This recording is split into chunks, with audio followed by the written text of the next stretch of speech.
So, Live, we wanted to have a discussion.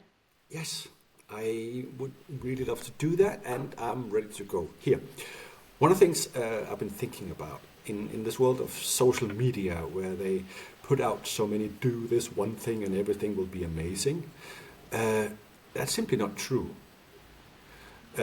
And the fact is that the truth is easy. It's the lies that cost you money and time.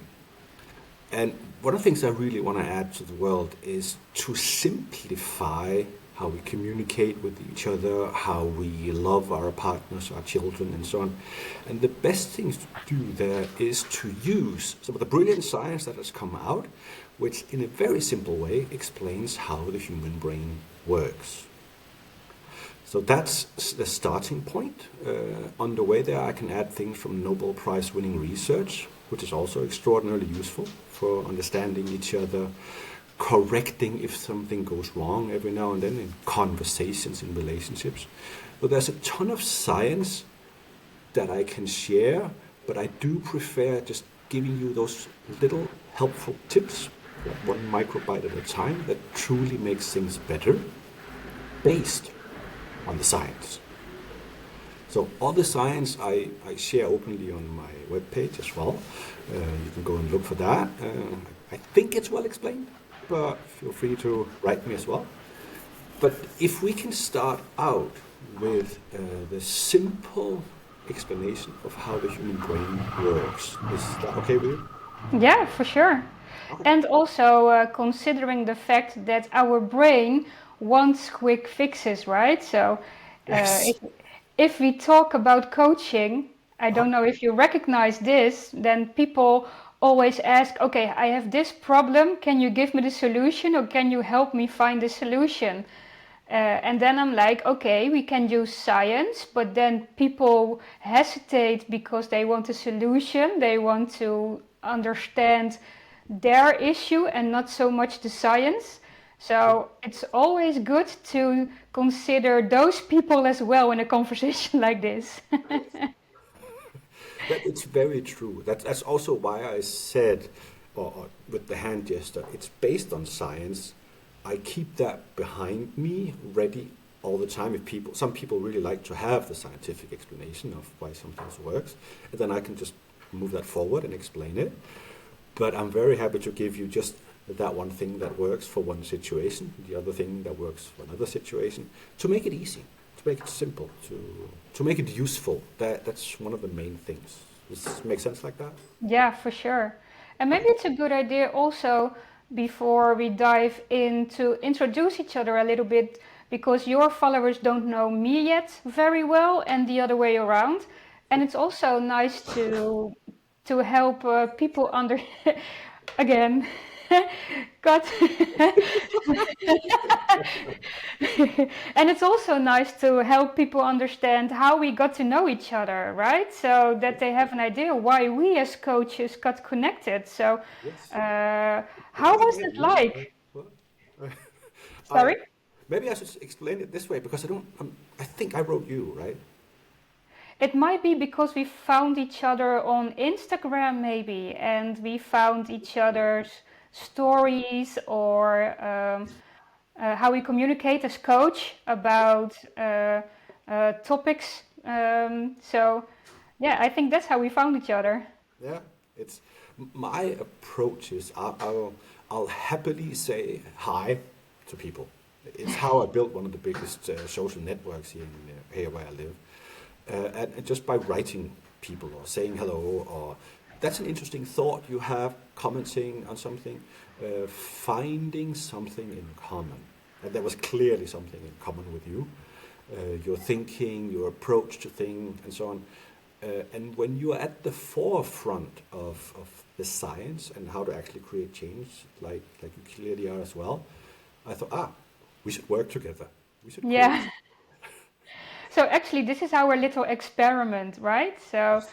how we can introduce each other to the world Huh? as a collaboration as well, Sure. but also to discuss our common grounds and also how we think we can help people in our coaching as well. Sure. Yeah. Yeah, and it's Okay. interesting. I always appreciate the element of adding something that someone has, like you. There's many things, but starting out, here's something. If I add this to this thing, it becomes better. Right? Yeah.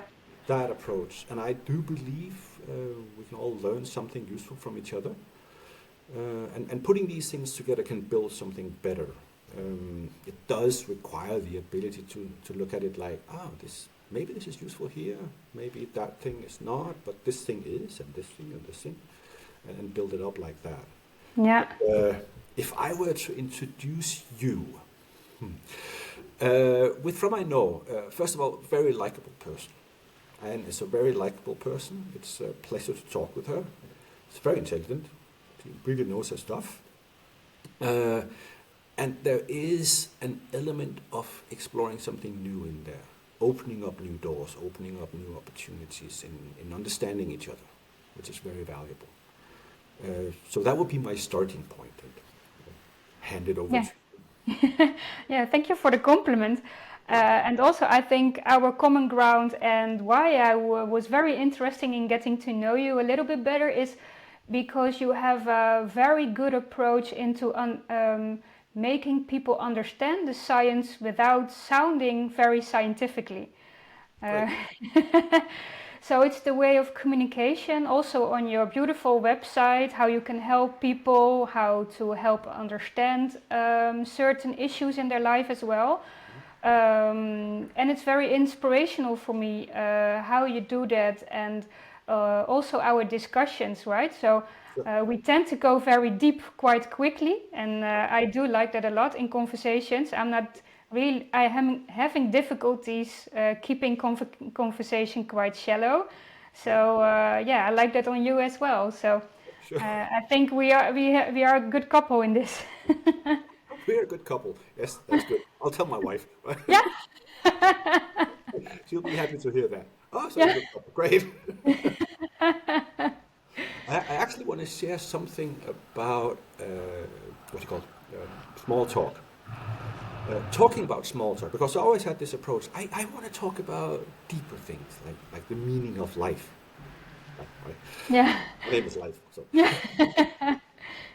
and that what I was looking for. That I really enjoyed that. I was looking for that and so on.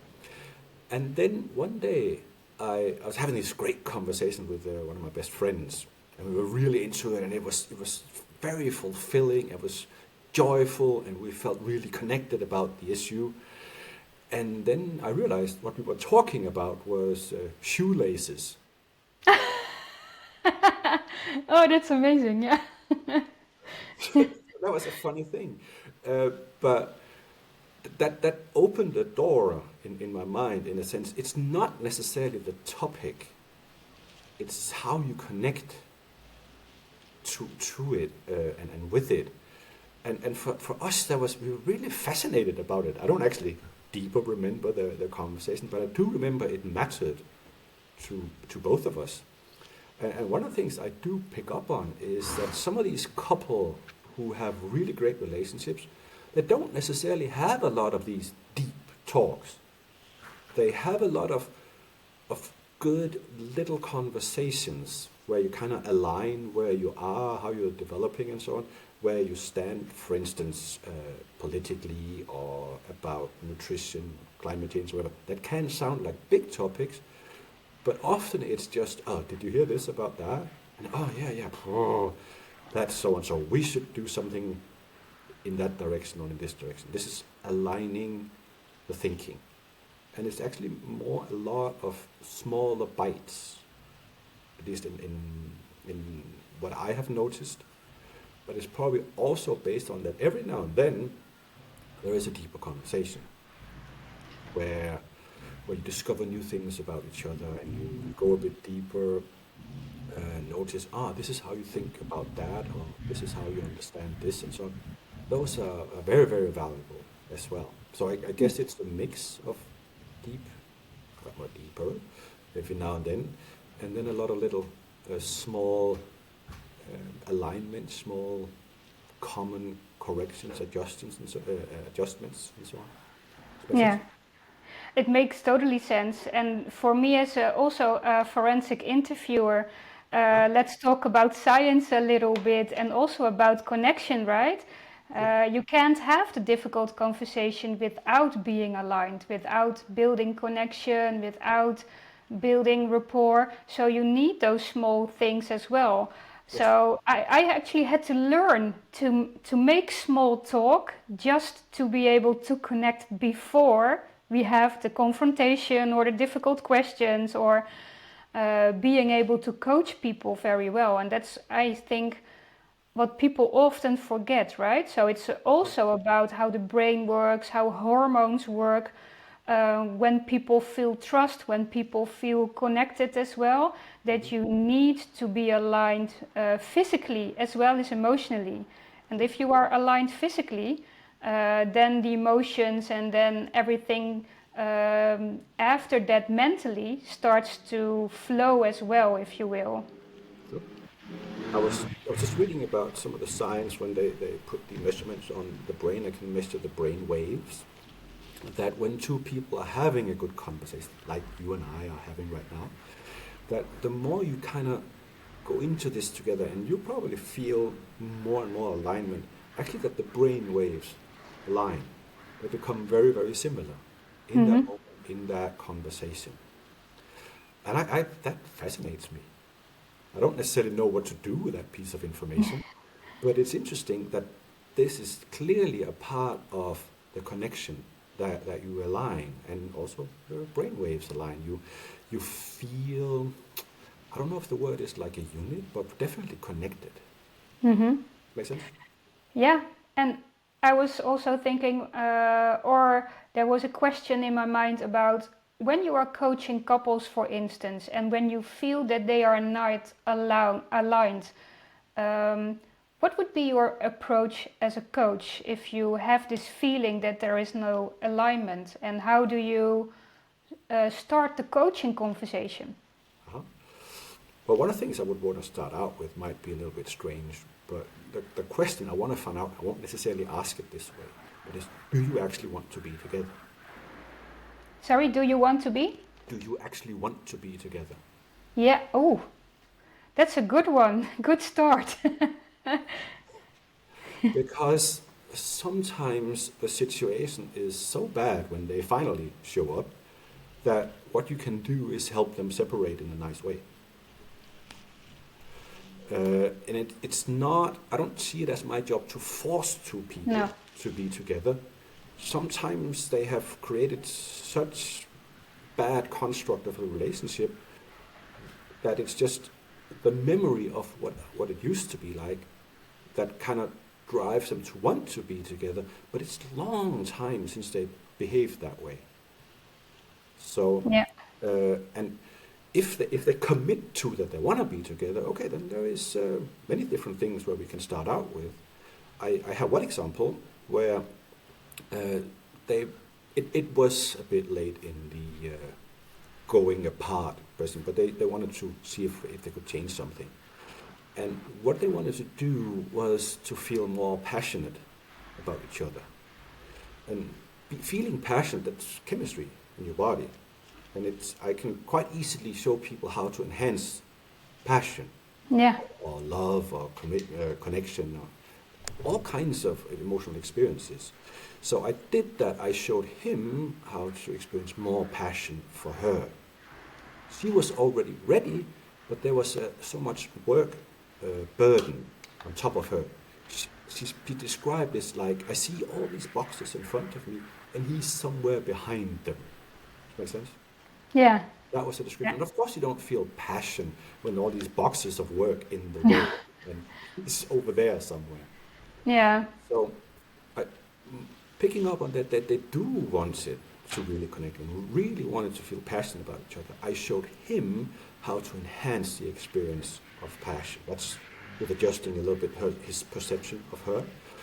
And I showed her how to move those boxes away so she could see him, so that he would be in front of her. And then I took these two things and let them flow together. Then they got very excited and wanted to go home. So, Let's run, go home. well, Yeah. that's good. Well, actually, for mind coaching, it's a little bit different. I do think you coach CEOs and directors as well, I guess, right? Executive coaching or I mostly coach human beings. yeah. So Uh, there are CEOs underneath those. well, I work with some entrepreneurs as well. Yeah. Some of them might refer to themselves as CEOs as well. You have all a lot of different titles. But Yeah. actually, it is extraordinarily important that people can let go of that title. It's extraordinarily important that people can let go of the title that they have, move that aside, and be a human being. Right? Yeah. Was that chopped up? It seemed like Uh, the recording was. we are going to edit this one because you are freezing up, so I Oh, can't see you live right now.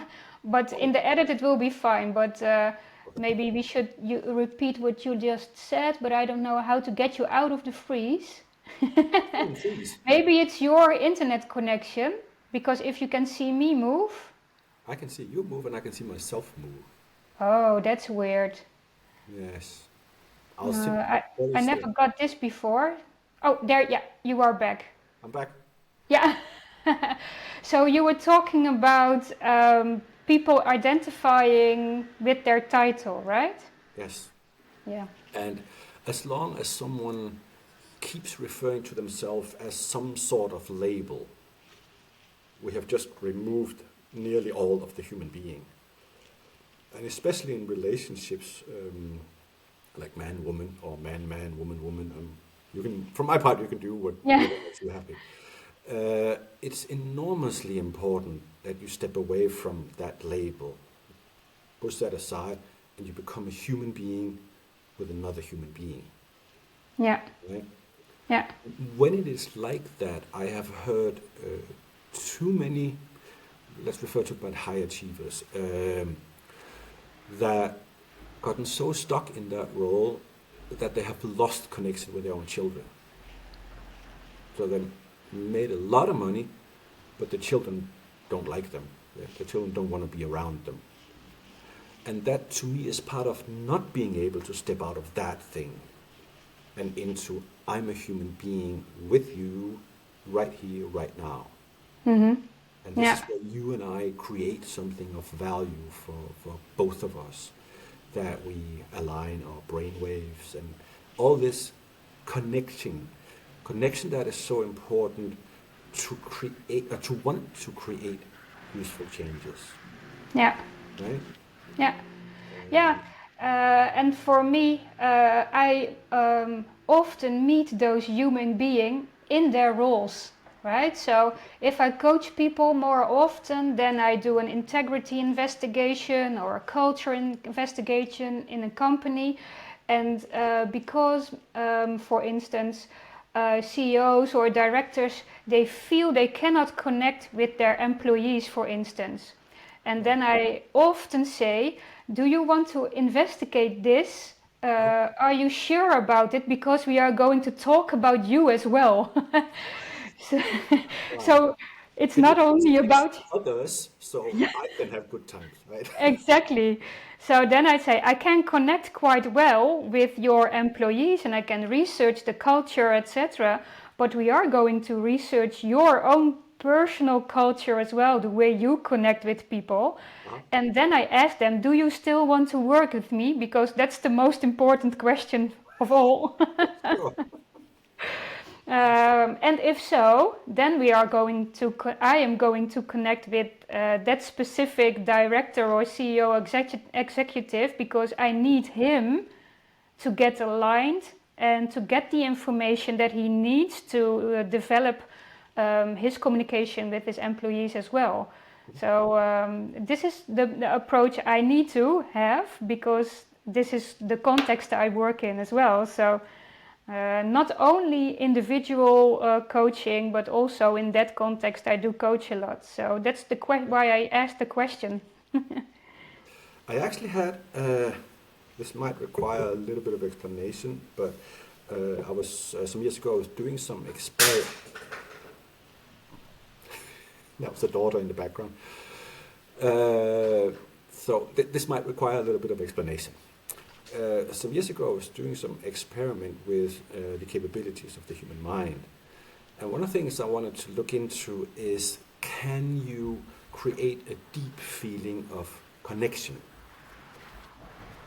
And I had one guy who was an entrepreneur running his own company, and he added to it, well, I'd really like to experience that, because if I can have that experience, it will be easier for me to connect with my employees and create the same with them.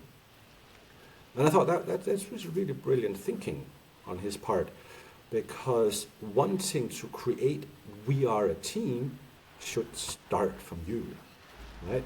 It's not them that has to be a team with me. It's us. It's connection, right?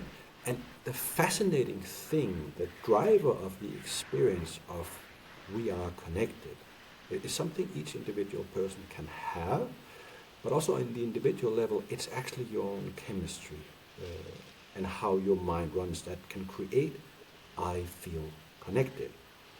So what I did was to show him how to have that experience and make it bigger than him, so he can reach others. Does that make sense like that? Yeah, for sure. And what would be your approach to make him see or make him reflect about that? Well, actually, he started out by himself with, "Oh, I really like that idea." Yeah. So I didn't get to the point of having to convince him of Ah, anything.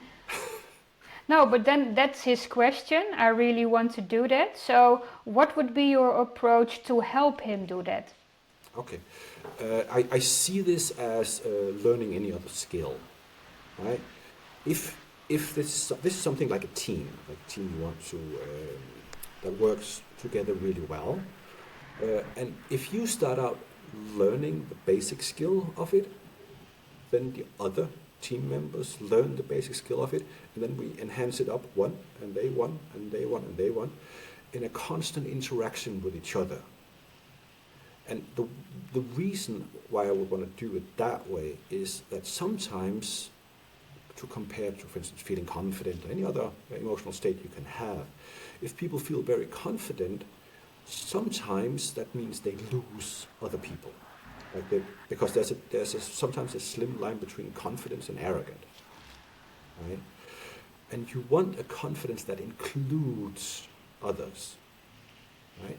So going back to feeling connected, like a team, it doesn't. It's good to learn the basic, then the other parts learn the basic of that experience themselves and how to share it, and then increase it from there. Because if one person feels so much connected and no one else does, that's not helpful. Yeah. You want it to build up together, because you might figure out that person there or there who does not belong in this, right? Yeah. And then comes a choice, like, okay, maybe, I'm not saying fire them, but maybe they belong somewhere else. I can do great work over there. But just creating like a forced "we belong together" when they don't, that's not helpful. That's why I would No. start out with first the basic skill on the individual level, and then raise it one. Still checking, is it still Yeah. this experience of connection? And one, one, one. Yeah. Makes sense like Yeah. that? Yeah. Yeah, and what I always tend to do is literally show the mirror, right? So what I tend to do is first, Or what do you mean? a video mirror. So what I tend to Oh, do when I start coaching, first I want, if I'm analyzing a team, first I want everyone to have a short video conversation with me, and I record this actually. Because oh, what we also know, based from science, is based on your own memories, based on how you were raised, based on your genes, we all have our different perception of people, right? So if I was the leader, if I was the manager of a team, I might think that I show confidence, but if the team members have different ideas about what is confidence, their cognitive biases always plays part of their perception of the leader.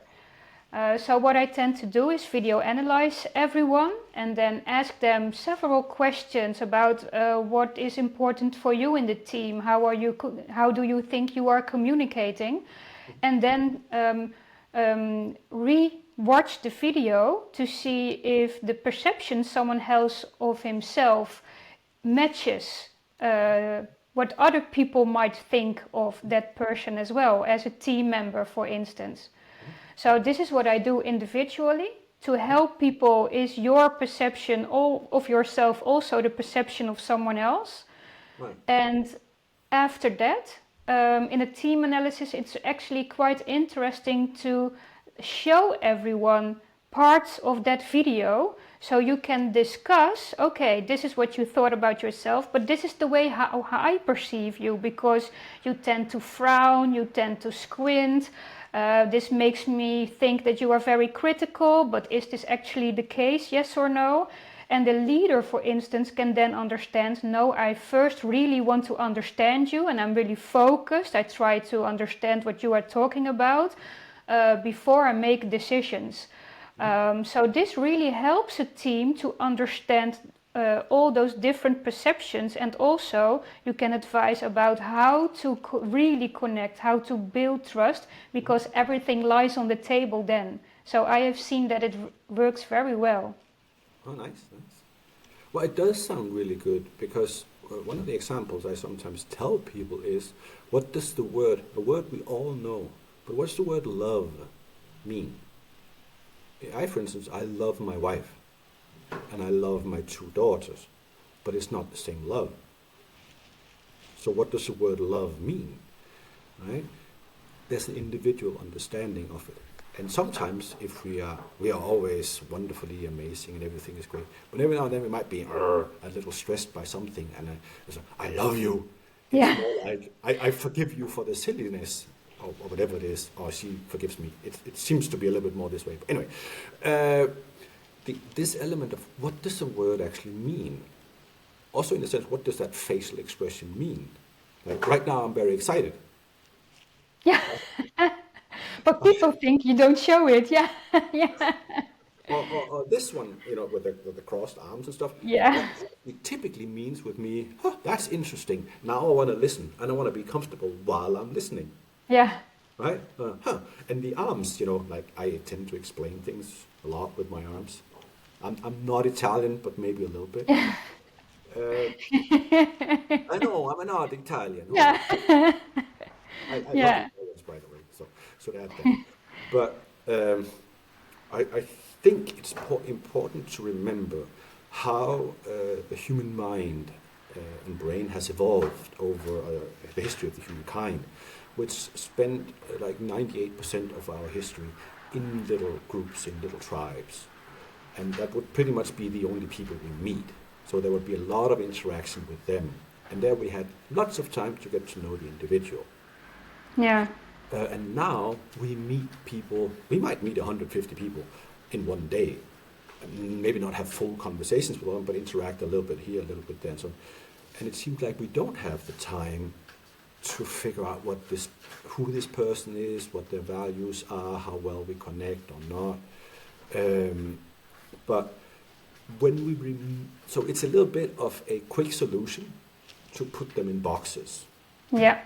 Like, don't like, qualified, not qualified. But we sometimes forget, like, did that person have their coffee? Not that everyone should drink coffee, but if they didn't, and their children woke them up 3 times during the night, they might be really tired. And some people get grumpy when they get Yeah. tired. Some people are a bit more slow, or don't really listen because they're just barely keeping it together. And if we judge a person on that moment, we miss out on an entire human being that could be a friend. And what in one moment means, ooh, I'm interested. In another moment, might mean I can barely stay awake because Yeah. Yeah. you're like, what? Yeah. Yes, I'm listening. Yeah. Exactly. And that has got nothing necessarily to do with the person you're talking with. They might be saying something fascinating, but so did your children all night, so you haven't slept. and allowing us to become humans again. That does require a little bit more time, but we are actually very skilled at picking up on each other, what that person is like. Uh, can we trust them or not? Of Yeah. course, our former experiences plays into that, but these can be adjusted so it becomes more helpful. So there is a balance where these quick boxes might be useful. I would always say that for the is this a safe person or not, that one should always be there. Because Yeah. if they're not, maybe be somewhere else. Yeah. And then the experiencing each other, and especially in businesses, because sometimes you discover true talent right next door.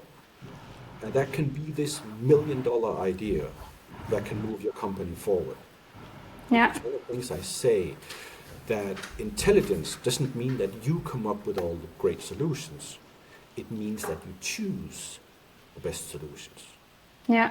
And they might come from the person in the other room or on the factory Yeah. floor, whatever it is. Does that make sense? You might even say that if we have had to use another word for coach, we do coaching. We might also say we do perception management.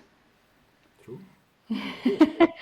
I think that would be a good word as well, to help each other to understand that everyone has a different perception of their how they trust each other, how they handle conflicts. Because I do recognize this from conflict management as well, Uh-huh. right? So I always say if two people have issues with one another, Uh-huh. it's actually because they have common interest.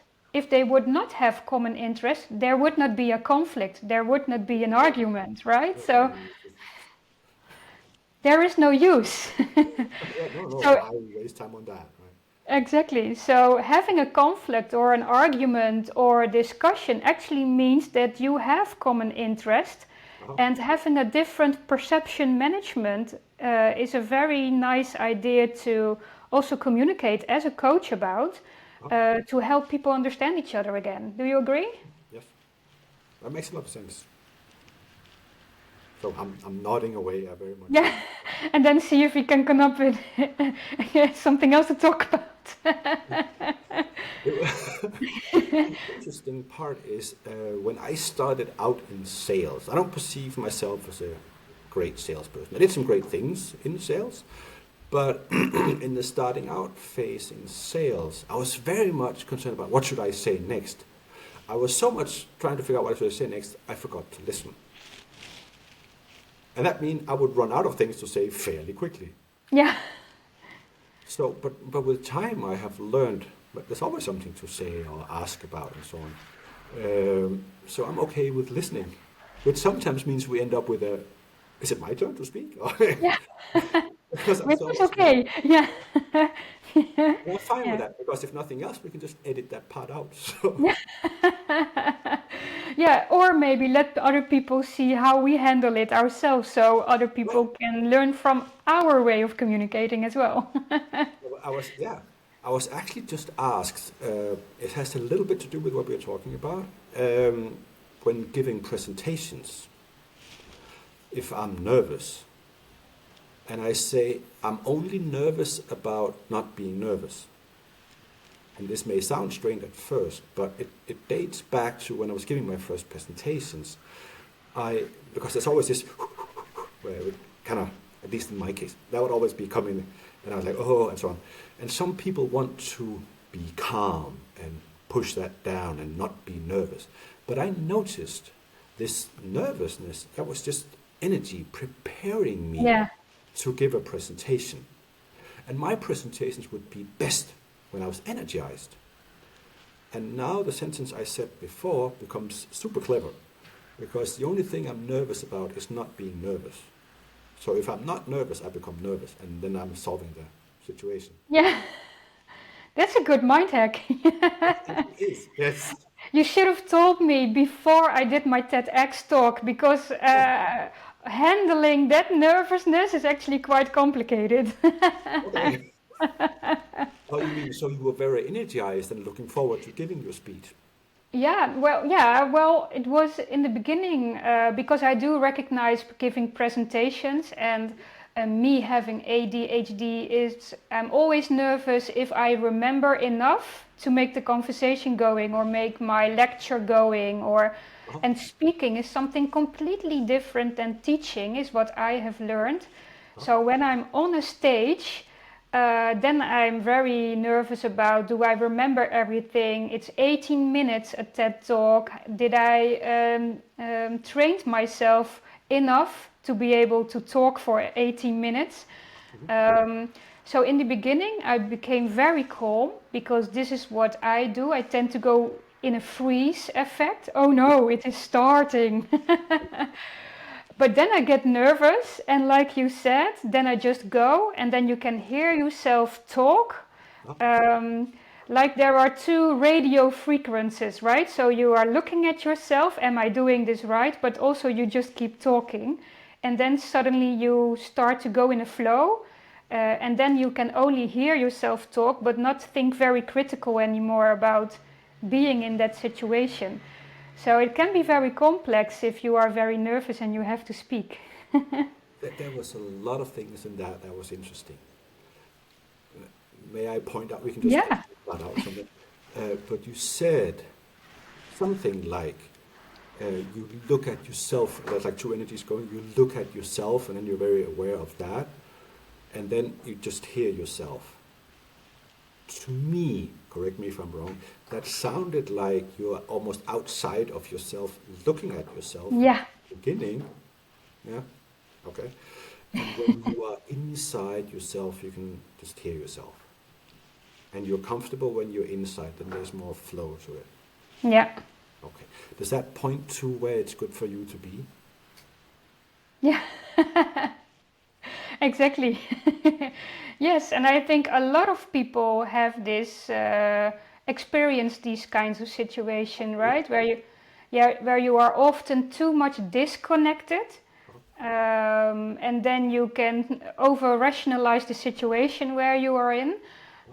But me as a coach, it's also very helpful to be in that experience as well, to understand where people come from. That's why I always say um, you can be the best coach where you have been yourself as well. That's what I often say because we do see a lot of coaches come from their own experiences. They come from experiencing one topic and starting to become a coach as well. But there has to be a much more. There has to be knowledge. There has to be a lot of self-awareness, experiences to be able to be a good coach. So me being in a situation like that always helps me to understand, oh, this is what the person is talking about. That's good. Well, Do that's you very recognize that? sure. I've had the advantages of having so many things be non-perfect in my life. Yeah. But this is close to perfection. Yeah, this is almost perfect. Yeah. Almost perfect. And that is really really useful. Also because I've had this tendency to just put myself in situations where I have no idea how to solve it and make the best of it.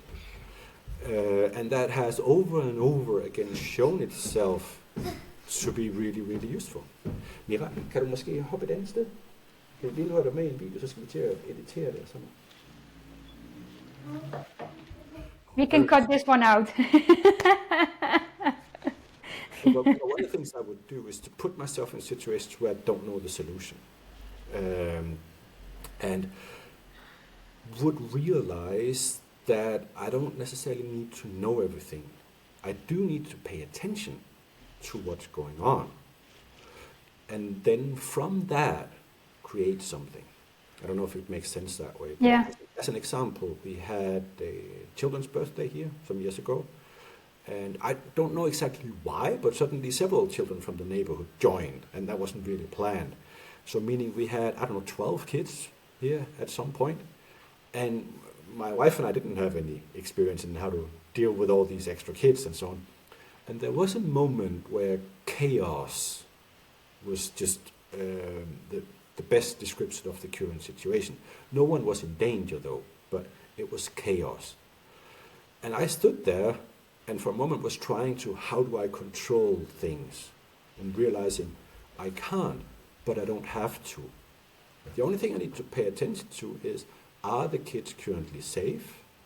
And if they are, good. And then focus on just giving things a little bit of a direction. Yeah. Paying attention to the energy in the room. And if that's good, if that's positive, if they're friendly with each other, just keep that going. Create more with that. And then I don't have to control everything. Yeah. Which means the entire system can relax and I can pay attention to that one thing that matters, if they are safe. Does it make sense like that? Yeah. Yeah, this is why I always say or quote people, you have the best control by letting it go. Ooh. Yeah, that's brilliant. That is really clever. And I also learned that from my own experience, having being worked at the Dutch Secret Service, where I had to do security clearances. And if you do this kind of work, you have to get information from people who are going to be in a role where they have to do with state secrets. You have to understand possible vulnerabilities, but also understand their skills to be able to deal with such information. And in the beginning of that work, I was also very busy. I need to know this, I need to know that. So I had a complete questionnaire of what I wanted to ask, and a list to make sure that I knew everything, etc. And once I got more into the work, I started to understand if you have too much control over that situation, someone else cannot really understand the connection you want to build. So that someone else doesn't feel the connection because you are trying to have control.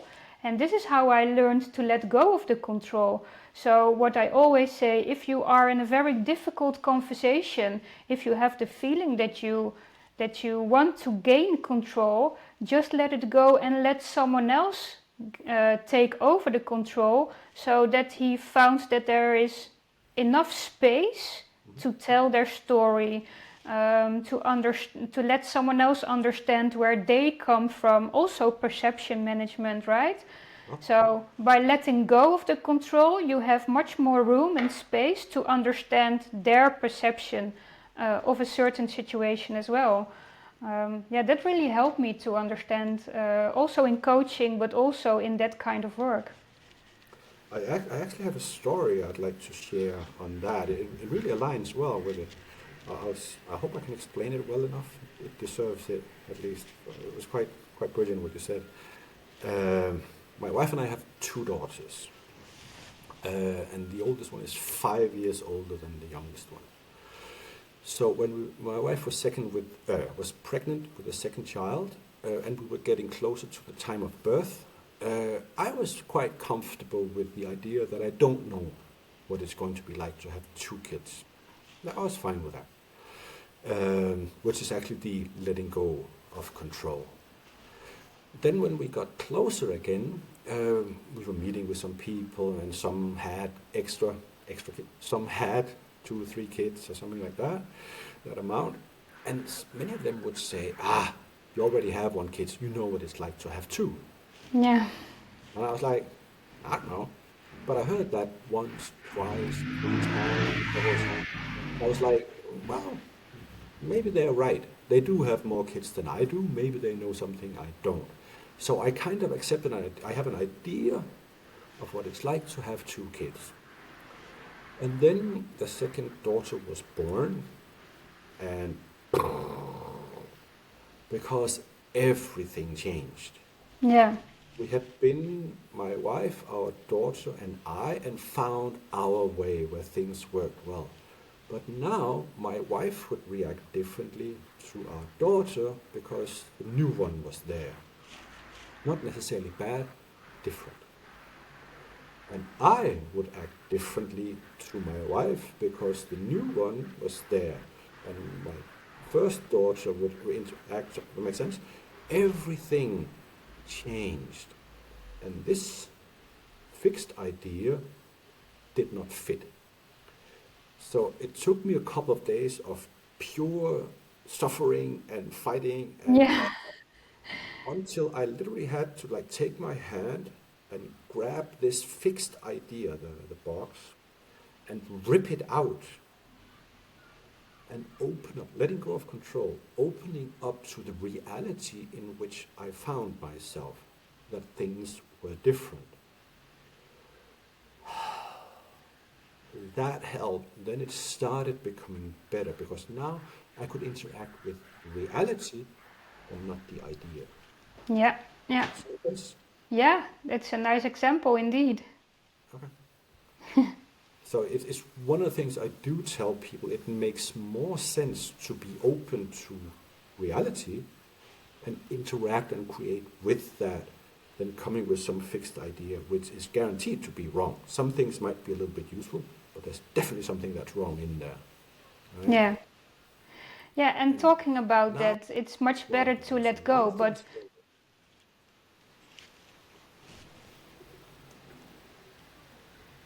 Yes. we just had a glitch again. Ah, there you Right. are. I just thought you were thinking. You look very intelligent thinking then. Freeze. Yeah. And And there then, you are. Yeah. And I was also thinking, because you said it's much easier for you to be in the reality you are in, but we also know that it can be very difficult for people to go into that mindset. And we also talked in the beginning of the conversation about why understanding the brain is so important in your own life, but also for us as coaches. So maybe it's a good idea for you to explain your perception about why is it so difficult for people to let go of the control and be in the reality based on the science you know about how the brain works. well, from maybe explaining how the brain works at first is that what is going on all the time is that the brain sitting here in the skull can't actually see the world, it can't hear the world, it can't feel the world. It's sitting in here and impulses are coming, like input from the eyes, from the ears and so on. And this needs to be translated into something. But it doesn't necessarily know what it means. So what it does is run to a memory where some of the current input seems to be similar. And then it takes this memory as this is what happened last time, therefore I predict this is going to happen. Right? So the experiences we've had is an essential part in creating the prediction of what is going to happen. This prediction includes making us ready for what the mind thinks is about to happen. It's if you walk somewhere in the dark and you hear a branch go, you think, oh my God, right? Something is coming. And your system floods with adrenaline, making you ready to run or fight, because the brain predicts something is about to happen and it needs this energy for that. It's the same thing than when I wrote my wife early in the dating phase. I wrote her text, we need to talk face to face. No smiley, no nothing. She wasn't overly happy about that. Yeah. But what I meant was we need to talk face to face because I want to invite you to Paris. But she needed to take some days off work so we could do that. That was a conversation. Now, the brain tries to figure out what does this mean? We need to talk face to face and predicts trouble based on former conversations. Yeah. So when this is happening all the time, and people might have had the experience that if I'm not in control of what's going on, bad things happened. And therefore, they will fight to be in control. But if I give them enough experiences of that good things can happen when you let go of this trying to control, it becomes much easier for them to let go. So one of the things to create is repeated experiences of good things happening when they're not controlling things, this can build the trust that it'll be fine. I just don't know what's going to happen, but I can figure it out. And there's a lot of confidence in realizing I can find a good solution to whatever comes. Does it make sense Yeah, like that? Is that a good yeah. explanation? It makes me think about where coping mechanism comes from as well, right? People are using this term quite easily these days. What are actually coping mechanisms? But it's actually how you explained memories and how we tend to behave based on those memories. These are also coping mechanisms, if you will.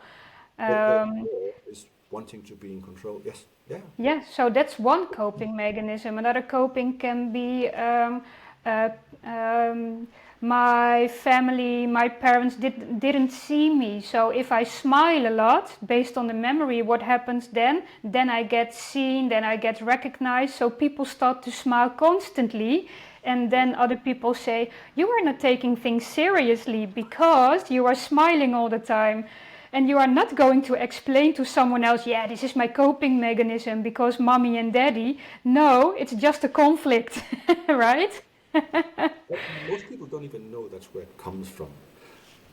So, but adding to, yes, we build these little coping mechanisms or best solutions we could come up with at the time, right? Some theories of psychology, they teach us different coping mechanisms to try to deal with the situation. But the way I think about that is when you understand how the predicting brain is actually working, input is coming compared to a memory, it creates this new emotional experience. And emotion is actually best described as chemistry. It's chemistry Yeah, flooding the system, preparing you to deal with what is coming. Now, I compare that at times to if you put a pot of water on the stove and you turn up the heat. That's the natural flow, right? It'll create something and it will start to evaporate, steam will come up, and a coping mechanism is the equivalent of taking a lid, putting that on there. You are fighting the system. yeah, That's why often coping mechanisms like smiling all the time makes people go, "What's wrong with you?" I don't mean you personally, but yeah. but I it does. smile all the time. Yeah, Fine. yeah, Yeah. No, I mean it in the sense of that coping mechanisms kind of remove the authenticity of the human yeah, being. So, what is far more useful is to find that memory, one or a few of them, that creates that reaction which isn't useful, and change them. And it's quite clear from the science, you can change memories. You just need to know what you're doing. Then you can change them so it becomes useful. I don't mean it in the sense of if something bad happened, make it seem like it was wonderful. No. Make it seem like, that's one example, it's over. It's not happening anymore. It did happen, and I survived that. yeah, That can be one way. That made people go like, I actually made that. Now I want to make sure it doesn't happen to others. That's the next level of it. It can also be something bad happened, but it's over, and now I learned what to pay attention to so that doesn't happen again to me or others. So, and it's actually a small change. Then you don't need the coping mechanism because your mind flows naturally. Incoming input reminds me of that situation. I manage that, I'll be fine, yeah. right? Yeah. And I think that works very well with people who also have a common sense about their mental state and their state of the body, so they can find the connection still. But I also often have to deal with people that are very rational, and sometimes then it's the gap can be too big to understand that concept. So for me, that it really works to ask the question if that certain copenism still works for them, or what they can gain out of that coping mechanism, but also ask the question why doesn't it work every time, and Right. then they start to reflect from the rational side of their mindset, so they can reflect on coming up with answers themselves instead of me giving them advice, what also works very well with rational people. I don't know if you recognize this. Sure. And it also makes a lot of sense because if they've never had the experience of doing this is useful, it helps to show them a couple examples of it, what the effect is, and then it's, oh, well, maybe I should try this with my rational mind to have a look on it. And one of the things is being rational is also chemistry. So it's all chemistry in that sense. It's Yeah. not, women aren't more emotional than men. We all have chemistry running all the time.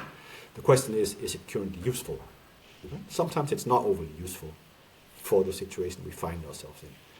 But what was the question? I got so excited. Yeah.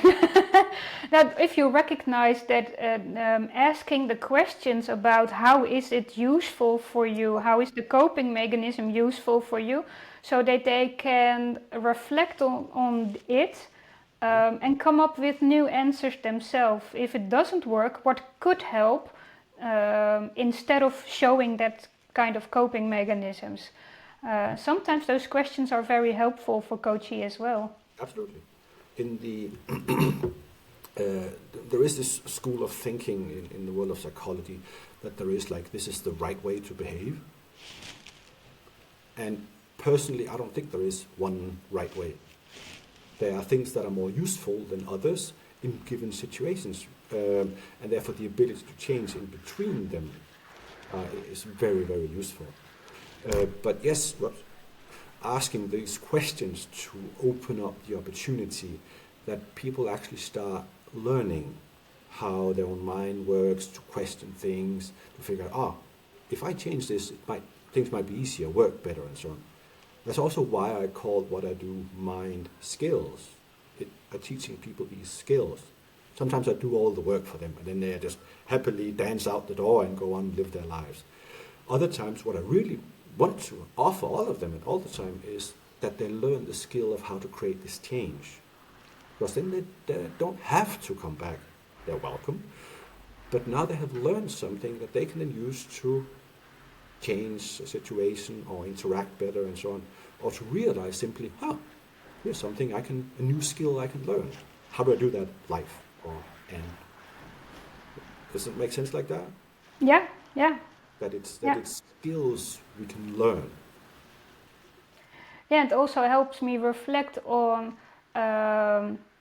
how to work as a coach as well, right? So you need to be very flexible in adjusting the situation based on individual differences about Yes. how that specific brain works of that specific person with all those perceptions. How happy I am. Yeah. Because we often see that, I often see, to be honest, that in the world of coaching, people tend to do the same thing over and over and over again because they learned a specific method, they had specific training, but that doesn't work always in a specific context. So that made me reflect on what you say. Sometimes you do this, sometimes you do that, and then just experiment and test out what really comes into the coachee and what really fits for that specific coachee as well. Yes. It's one of the things I tell everyone happily that I have two things I believe in when I start out working with someone is, first thing, I'm quite convinced that I don't know how your mind works. Two, I'm very convinced I can figure out how it works. That means what I start out with is this open field, and then I'm paying attention to you and listening to how you tell stories, how you gesture things, and so where you put things in the space around you. It's called the extended mind. And I pick up on as much as these things as possible, and then I'll ask questions. And I might sound a little bit like those guys making glasses. I don't know exactly what they're called, but they'll put one set of glasses on you, and then they'll change it from one set to another. And say, is this better or is that better? And I'll let the person then give their honest answer. This seems better. Okay, then I go with this. In the new situation, I change something with this, add something to it. And there's hundreds of different little micro techniques upon which I design a way for them to improve the situation, uniquely for them. And I had a couple of situations where this was really brought home to me how important it is. One woman asked me if I could help her change a certain situation. Yeah, it probably. Cut. One woman asked me if I could help her change the situation, and yes, I said sure. One of the things she needed for that situation was that when thinking of it, it was much too close. So it was important for her that the situation would be further away. It didn't create as much of a strong emotional reaction or chemistry. And I did that. There's certain techniques you can use, and I did them in micro bits. So created a way that this the situation that felt bad floated further and further away. The sound went down, and at the end it's like this tiny little point far, far away. And you can probably imagine that has less of an emotional impact. Yeah. And then just to finish it off, I could say, now you can take that tiny little memory and make it all black or all white, which is better to make it go away. And she said black. Okay, so we made it black, and then we let it float away. And there's some other things you can add to it. But I wanted to make sure she now knew the skills to take. So I said to her, is there another situation that is quite similar to this one? And then I can show you how to do it again. And she said, yes, I have one. And I took that situation, and I used the technique, and at the end I said, so is it better to make it black or white? Mira, kan du holde op med det? Mira, quick.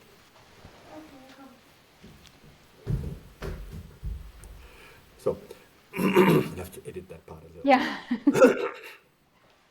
So, I did the second sound and let it drift away again from her. She was feeling better about it. Then I asked, should I now make it black or white, just to make sure? Last time she said black. This time she went, no, white. Okay, two similar situations, two different solutions at the final point. I said, okay, I still want to make sure you know the skill. Let's do it the third time. On the third similar situation, went through the process, and at the end I go, so should it now be black or should it be white? And she goes, none is good. Okay, so I invented something in the moment. So I said, what happens if you make it transparent? And she goes, that's the solution. Yeah. So, three similar things, same person, three different solutions. Yeah. And that really drove it home for me. The mind is so individual, complex, situational, changing, that you should never assume that there is the same solutions to everything. You need to pay attention to the person you're working with or interacting with, because it can also be your partner, right? Yeah. Used to do this, and then they would get all happily excited. No, that doesn't work. That doesn't mean it's over. It means time for a new way of doing it. Yeah? Yeah. So, It also made me think, because I like your metaphor about the glasses, right? right. And it also made me think about how I often explain how people can deal with resistance in the interaction. For instance, in a conflict or where people don't understand each other as well. And your metaphor of glasses made me remind the metaphor I use myself, and it's about how a camera works, right? So you have aperture, which we call in the Netherlands diaphragma, and then I try to explain how the lens of a camera works, and also that it's similar from how our eyes work. So if you have to look at something and you have to see that your finger is very clear, very sharp, so you can use it. Everything that lies behind your finger is not sharp, so it has a depth to it, a depth of field, if you will. But when you focus on what's behind your finger, then your finger is not sharp anymore, so there is a different depth of field. And when you are in a conversation of conflict, and when there is resistance, someone may see everything that is very close by sharp, and someone else may only see everything that's very far away. So in the conversation you have different ways of looking at the situation. This is an issue, while someone else says, no, that's the issue. And this really helps to understand, to tell people, first you have to have the conversation about what's your understanding of a problem, what is sharp to you, what is your depth of field, Huh? before you start to interact about the content of the problem. Right. So this really helps people to understand that we all look at different ways. Again, that perception management we talked about before. Yes. Uh, Especially for rational people who are very factual, this is a very good metaphor as well.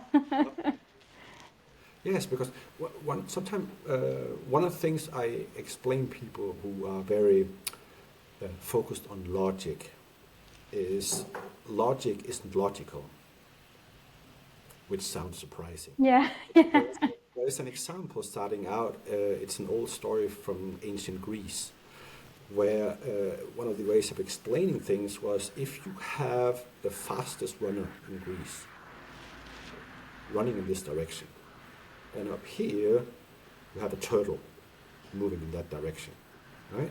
If you say start and they start running, when the fastest runner reaches where the turtle was, the turtle will actually have moved till here. So when the fastest runner keeps running, reaches this point, the turtle will have reached a little bit here, right?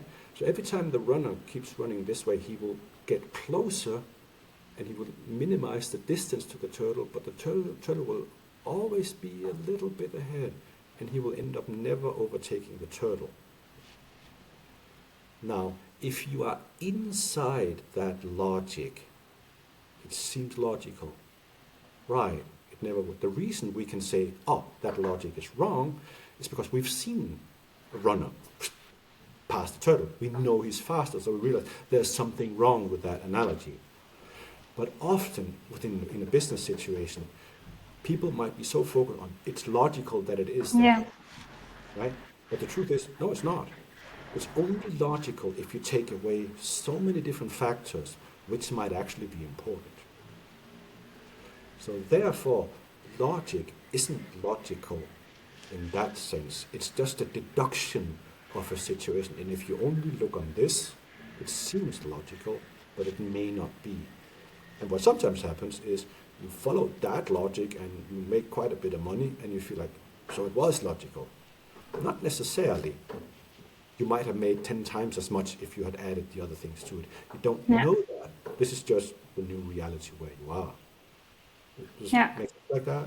Was that logical? Yeah, that's that logical, yeah. It made me think about what I see in businesses often as well, is that from a logical side,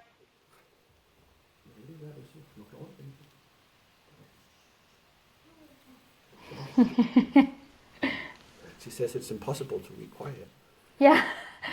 And I have a few minutes still, so maybe it's a good idea to have this last example and then see if we can work towards a next conversation maybe. And first edit this conversation as well. There's a lot of cutting out Cut, voice of yeah. water. Well, I was actually talking about this made me reflect also what I see in businesses often is that if in a business people have found themselves in an issue or a problem, they are looking for logical solutions. Uh-huh. Right. But quite often the problem is caused by irrational behavior. Right. So then I also tend to ask people, why are we still looking for rational solutions for irrational problems? Right. Yeah. And then they are like, oh, interesting. So we should think irrational. Yes, take away the logic and then you start to understand. But you're actually right because this focus on logic is removing everything else that questions it, right? And if you have taken that away, you live in a tiny illusion, and that might destroy or wipe out your business. Yeah, It's the entirety of all complexity of reality is a bit too much, right? To make decisions based on that. You have to boil it down somewhat, but it's often boiled down way too much. And then you're very focused on how do we solve this? And sometimes the question is, do we actually have to solve it? We can exactly. stop working on that and focus on something else. depending on what the situation is, right? Yeah. But for this conversation live, I think it's not good to leave people with disillusion. We can edit that part out. Yeah, we can edit the part out, but maybe to round this conversation, w- based on this conversation, actually, what would be what could people take out of our conversation? Do you think? Uh, what I would hope they can find in it is that returning to truly interacting with each other is, first of all, easier, and it creates much better results. Especially in businesses, if you have a leader team actually really interacting well with each other, paying attention to the reality that's out there, making decisions based on that, you get much better result, and it's actually the natural state of the human mind to do this, so we are really good at it from the basic point of how the brain works. We just got to remove those things that are in the way. Yeah, Is that good? yeah, yeah, for sure. And I was thinking. And the best way to do that is that everything starts with yourself, right? So being able to self-reflect on your own behavior, not trying to find solutions from out there, but also try to think how can I reconnect if I find myself in an issue or a situation. And it starts actually with understanding your own interaction impact on others. And I think that would be something I would take out of that for people to reflect on from our conversation. A good way often is to think about it this way: the meaning of my communication is the reaction I'm getting. Because I wanted to bring this across, but she looks very confused. Oh, that's not what I was aiming for. Therefore, I change how I communicate until it has the effect that I was looking for.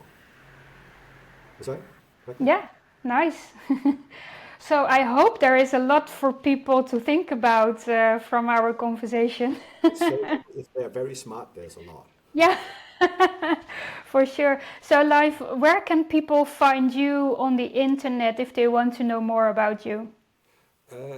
Two main ways would be my homepage, where there's a lot of information that I share. It's mindskills.site, SITE, and on Instagram, where I put out a lot of little stories, pointing to one thing that you can change, adding a bit of science.